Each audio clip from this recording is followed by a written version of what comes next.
Hey guys, Motorcarnut here, and today we're going to be replacing a front main seal, crankshaft seal, harmonic balance, and back of the harmonic balancer on a 2007 to 2011 3.8 liter Chrysler engine. This happens to be a Jeep Wrangler. This is found in the minivan, this engine too, but it's a little, has different accessories. So right now we're working on, it's the same principle, but it may be a little bit different because of the clearances. So we're going to stick to the Wrangler right now. And down here, let's see if I can zoom it for you guys. We got a seal that's being bad. You see? Oh, you see that? You see the wetness over there in the mirror? And plus you can see it's over here on the, see this wetness over here? It's just starting to leak. So we got to replace it.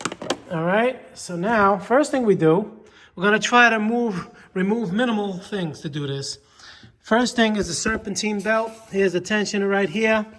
You just put a 3/8 socket in there, and we're going to push it, I believe, down to take the pressure off the serpentine belt, take the serpentine belt off. That's what I'm going to do right now. Yeah, right, like so. And you just push down like this to relieve the pressure and take the serpentine belt off. And it's a good time to check it, see if there's any cracks. All right, I replaced this one about 1.5 years ago, so it's still good. But check yours, you want to replace it if it has any cracks, dry rotted. I'm going to take this part of the air cleaner off just to give me a little bit more room.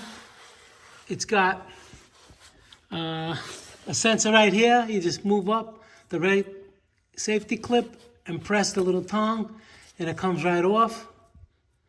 All right, screw clamp here. And over here, it just has these clips. You just take these clips and just take this part out of the way. That's what I'm going to do. All right, so get the bolt out. It's a 15 millimeter, kind of small for a crank bolt.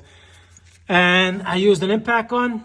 If you don't have an impact gun, you can use a breaker bar, but you're gonna have to find somewhere to wedge on the crank, on the flywheel where the starter is. Maybe take the starter out. It's a little extra work if you can't have an impact gun to get it out.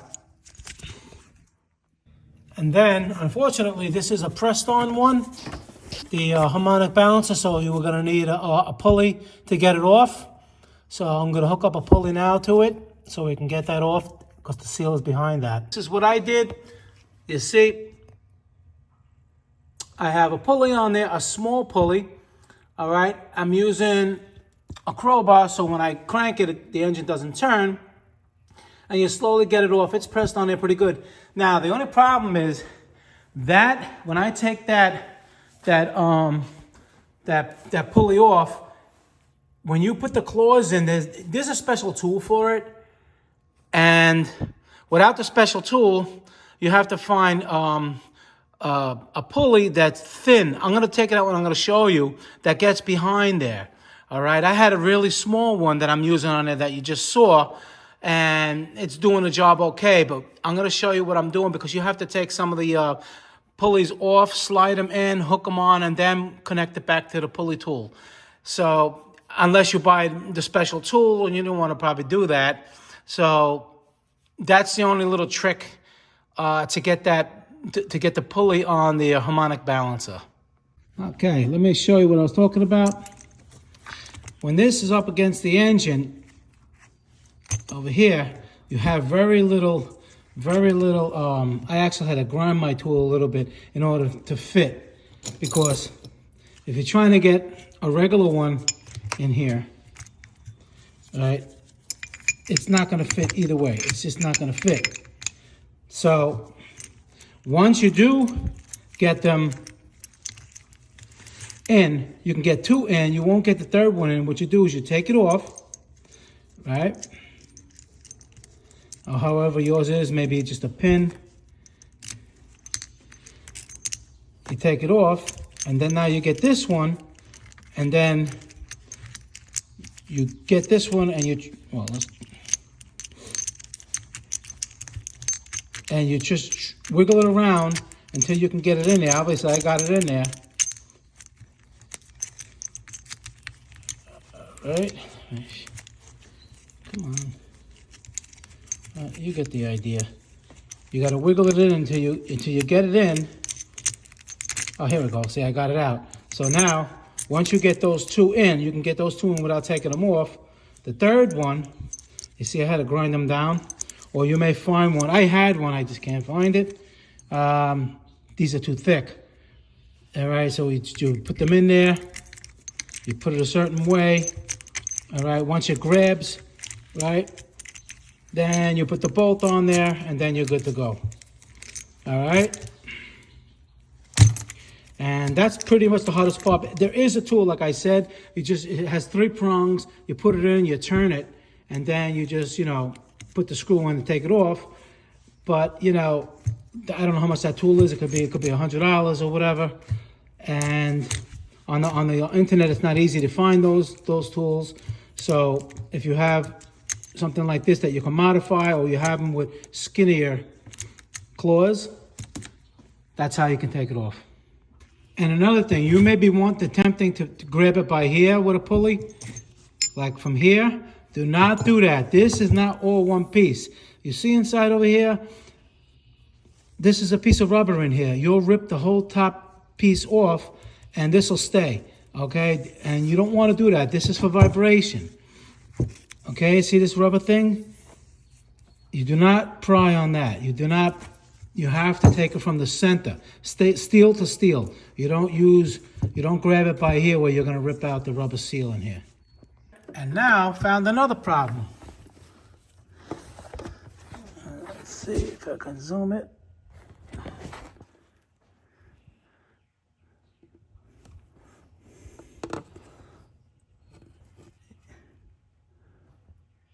You see it? It's leaking.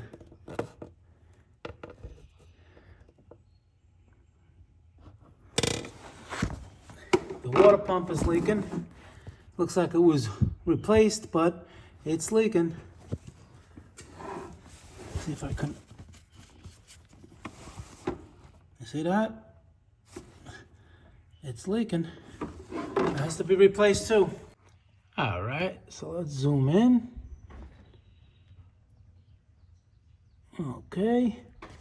And that is right there is the front crankshaft seal. And what you want to do is get some kind of a pick in there.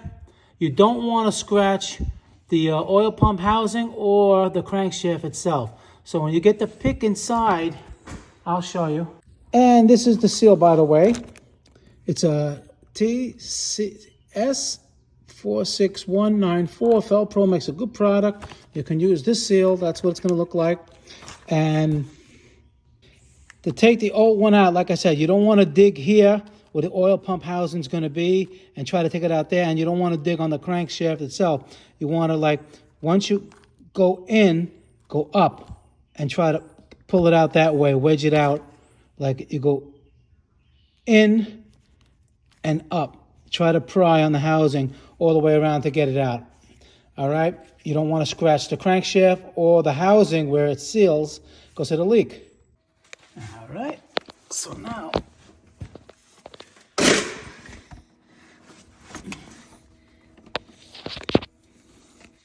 see this? And what I was trying to say, you get under or on the bottom.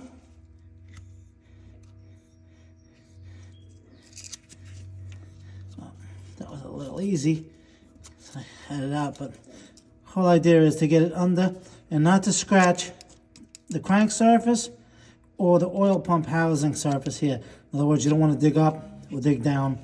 All right? And it comes right out like that. And as always, you always match up the new seal, even if it's the same part number. You just want to make sure it looks exactly the same.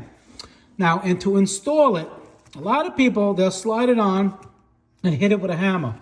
Or get it, like a piece of metal and tap it in all the way. Now, what the problem with that is, especially on seals that have pressure, a lot of pressure, is, you see this seal? You start hitting on it, right, improperly, you could bend it in. So what that will do, if you bend it in, like if you hit it, this is metal. You see this metal? Come on. This is metal underneath here, and it's straight. Now, if you start hitting it, you can bend the metal in. And what that will do is open up the seal. It'll open up the centerpiece here, and it's prone to leak or leak faster. You gotta use, if you don't have a seal press, the next best thing I'm gonna show you what to do is use, I'll show you. Now, what I'm gonna use on this particular application is a socket that fits just about the same as the diameter, maybe a little bit smaller so it doesn't hit the housing like this one. And what I did on this particular, because they're all different, is I found a threaded bolt that I'm gonna put this like this, all right, put the seal on the housing, and I'm just gonna, press it in nice instead of tapping it. All right, I'm gonna show you what that looks like. And it's always good to put a little bit of oil on the inner part of the seal, not the outer part. I used a little bit of assembly lube, but you can use oil. All right, so now what you do is you put the seal on. It's not all the way in yet. You slide it on the shaft, right? And then, obviously it goes this way, not that way. And when you put it on the crank, just turn it a little bit as you're putting it on, because you don't want to bend this part like that and the spring will pop out. But it won't do it. It'll be okay. You just don't force it. You put it on a little bit of an angle until it slides on a little bit, like where I have it now. And now I'll show you. You could either tap it in with the socket, or you can just screw it in with that little bolt I'm going to show you now. And this little thing right here, you put the socket here, you screw this in, you screw it all the way in, and little by little you use a ratchet wrench until it's nice and evenly sealed all the way around. All right? This way you can control, instead of hammer it in, you may hammer it in crooked. This way you get a little bit more control of putting the seal in, because you don't want to do this job again. All right. Down there. See how I did it? Lined up. Nice. Here. And little by little, you just put it right in nice, and you check. Make sure it's even all the way around. Take it out. This way you will have no leaks, and it's done right. And basically you want it like that. A little bit of lip on the, you don't want it flush, you want it inside a little bit. All right, you can feel a little bit of a lip on all sides. All right, that's how you press it in, and it has to be straight all the way around. All right. Now the harmonic balancer goes on anyway. There is no keyway. You just put it in and screw it down, and this has to be torqued to 80 foot-pounds. All right, I'm replacing mine because if yours, like if you look in here, this is two pieces, this one and this one, they're two pieces. All right, and there's a rubber membrane inside there that keeps the vibration. And the one I had on there was old, a little cracked, and it was shaking like that. It does that, it's gonna wear out the serpentine belt, it can even wear out the crank. It can do a lot of bad things, that thing's shaking like that, and you could feel it in the engine. So that's up to you. If yours is good and wasn't doing that, great. You just clean it up. There's really nothing to it. You just slide it on, and you put your bolt right on there. And like I said, we're going to torque it down to 80 foot-pounds. Now, you may slide the pulley on, the harmonic balancer, right? Like down there. You may push it on, tap it on a little bit, and it may not be enough to grab the threads because this is short. So it'll be a good idea before you start this job to get a threaded bolt like this. This way you can use a series of washers or whatever you have that you screw this in, and it's going to push it on nice until it's deep enough that you can catch it with the factory bolt. All right, I should have told you that. This doesn't really slip on, it just grabs a little bit. So I mean, there's special tools for this, but I'm trying to do without the special tools. What good is showing you a tool that's $300 and you're not going to use it? All right, I'm just trying to show you the easiest way, the cheapest way is you go to the hardware store and try to match up the threads. Same diameter as this, a little bit longer, and this will be your tool. You can use this for next time you have to. And maybe your bolt doesn't have to be this long. I had to put all these washers in there to tighten it down as much as I can. So now I can use the bolt with the washer that it came with, grab it, and then torque it down like I said. Okay, so now, I mean, the best way to do it is to wedge the flywheel or try on these the spokes on the harmonic balance. You can probably put a thick piece of metal there and turn it a little bit, make sure it's not going to crack anything, and to get your 80 foot-pounds. And then in the back, you get an inspection mirror just in case to look over here to make sure that the harmonic balance is touching, is up against the crankshaft. But once you're torquing it down to 80 foot-pounds, you're good to go anyway. All right? So now, normally I would just finish up the video, but like I said, this water pump is leaking. So I'm going to do a video on how to replace a water pump. So what you're going to do is just reverse the removal procedure. All right? You wouldn't be taking that pulley off anyway on the water pump, or maybe the housing over here for the air cleaner. You probably, it all depends. I did it so I can film. So, and then you just put your serpentine belt on and you're done. All right? It's not that hard. Like I said, I would have finished it, but I'm going to do a video now on replacing that water pump. All right, guys, Motorcarnut, please subscribe, hit that like button. Any questions pertaining to the video, leave them below. I answer all my questions, and I'll see you guys in the next video. Thank you very much for watching.